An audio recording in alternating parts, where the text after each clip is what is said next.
আসসালামু আলাইকুম। আমাদের অদ্ভুত বিচার সালিশ। এখনো পর্যন্ত মাতব্বররা যা সালিশ করেন মনে হয় যেন মধ্যযুগীয় কোনো সালিশি ব্যবস্থা। দর্শক, তেমনই ঘটনা ঘটেছে কুষ্টিয়ায়।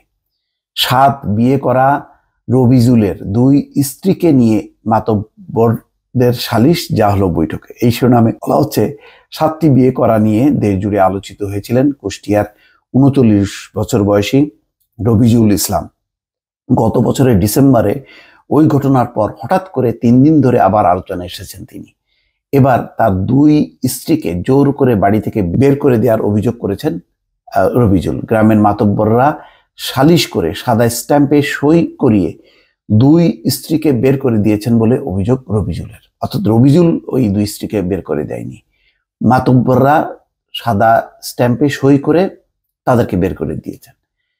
গতকাল শনিবার দুপুরে কুষ্টিয়া সদর উপজেলা পটিকাবাড়ি ইউনিয়নের পাটিকাবাড়ি গ্রামের বাজারে ওই সালিশের আয়োজন করেন স্থানীয় মাতব্বররা।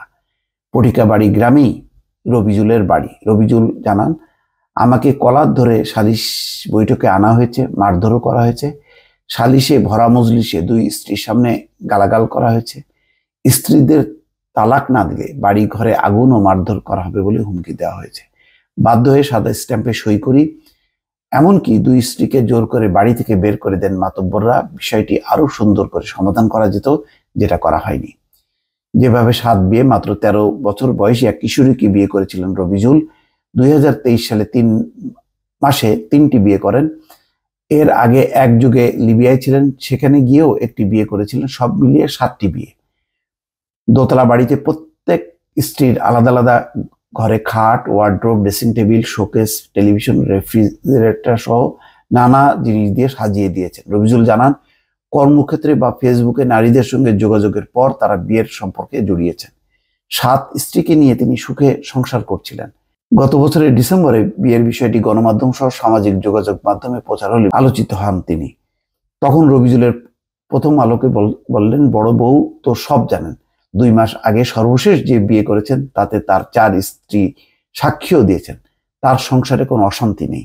রবিজুল জানান, তিনি মা বাবার একমাত্র ছেলে। যখন ছোট তখনই তার মা ছেলের ৭ বউ থাকার মানত করেছিলেন। মায়ের মৃত্যুর আগে তিনি ৪ স্ত্রীকে দেখে গেছেন। রবিজুলের ভাষ্য, মায়ের স্বপ্ন পূরণ ও গরিব মিসকিন নারীদের সাহায্য করতে তিনি বিয়েগুলো করেছেন। স্ত্রীরা বোনের মতো থাকছেন এবং স্বামীর একাধিক বিয়ের বিষয়টি তারা মেনেও নিয়েছেন। তো হঠাৎ মাতব্বররা কেন চাপ দিল? আলোচিত ঘটনার ৬ মাস পেরিয়ে গেছে, সবকিছু ঠিকঠাক চলছিল। চলতি মাসের প্রথম দিকে গ্রামের মাতব্বর ও ইমামদের মধ্যে বিষয়টি আবার মাথাচাড়া দিয়ে ওঠে। ৪টি স্ত্রী রেখে বাকিদের তালাক দিতে হবে। স্থানীয় যুবকরা সামাজিক যোগাযোগ মাধ্যমে এমন স্ট্যাটাস দেন। এই নিয়ে জুমার নামাজে গ্রামের মসজিদে ইমাম বয়ানও করেন। গ্রামের ২২ প্রধান অর্থাৎ মাতব্বর একসঙ্গে হয়ে ইসলামী শরীয়ত অনুযায়ী ৪ স্ত্রী রেখে বাকিদের তালাক দেওয়ার সিদ্ধান্তের কথা জানানো হয়। যাই হোক না কেন, বিষয়টা রবিজুল যেটি করেছে সেটাও সমর্থনযোগ্য না।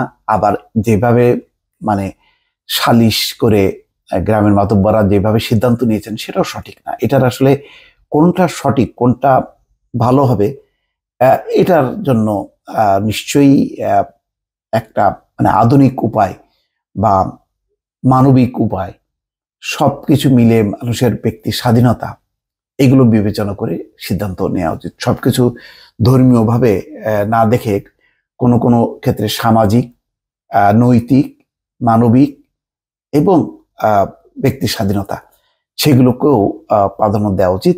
বিষয়টা খুবই স্পর্শকাতর। দর্শক, এটি আপনাদের মতামতের জন্য আমি তুলে ধরলাম। আমি চূড়ান্ত কোনো মতামত দিলাম না। ভালো থাকবেন।